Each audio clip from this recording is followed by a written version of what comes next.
Pois é, Cláudio Jordão, Renato de Brito, casamento tem suas coisas, né? É bolsinha, sapatinho, tudo aqui pra você na Mr. Fest, na Mr. Baby, pro seu garoto, pra sua garota. Mas tava falando de casamento, sabe? O casamento quando não dá certo, tem aquela briga no finalzinho, sempre tem confusão. E o doutor Saulo Gontijo vai contar pra você, né? As nuances aí da separação. Vamos conferir? Na semana passada, aqui no Tudo Legal, nós conversamos com o Dr. Saulo Gontijo sobre situações onde cabe uma indenização, por exemplo, pelo rompimento de um noivado. E aí ficou uma pergunta: será que é possível uma mulher traída, esposa traída, processar a amante por danos morais? Esse é o nosso tema de hoje, aqui no Tudo Legal. Vamos imaginar a seguinte situação.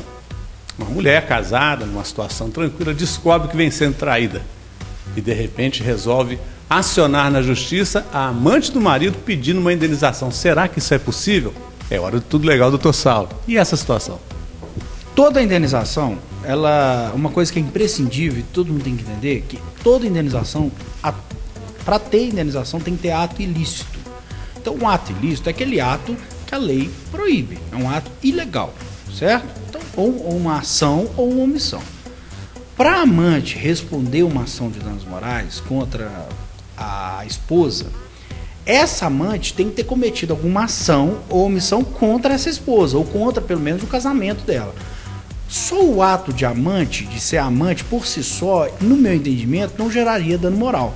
Mas, é claro, que se é aquela amante que expõe ao ridículo aquela esposa, chamando ela de, vamos dizer, de chifruda, de colocando em redes sociais que ela é uma corna, mansa, essas coisas que acontecem. Ou seja, aquela amante que sabe que é amante. Aquela amante que sabe que é amante, porque existe amantes que nem sabem que são amantes.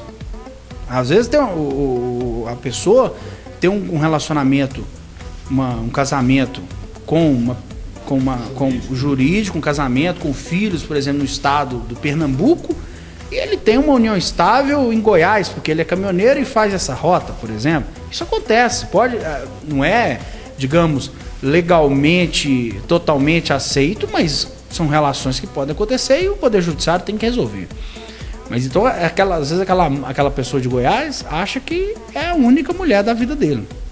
Então, assim, a amante, para responder por danos morais perante a esposa ou ex-esposa, né, legítima, digamos assim, ela tem que ter cometido alguma ação invasiva mesmo, que prejudique, que chegue à esfera moral daquela esposa, né? Então, atos de por exemplo, uma cidade pequena, ou de médio porte, igual Pará de Minas, aquela amante que sai de mão dada com o marido, onde uma pessoa que às vezes é notória na cidade, isso sim pode gerar um dano moral? Pode, mas não só da amante, como também do próprio marido, né?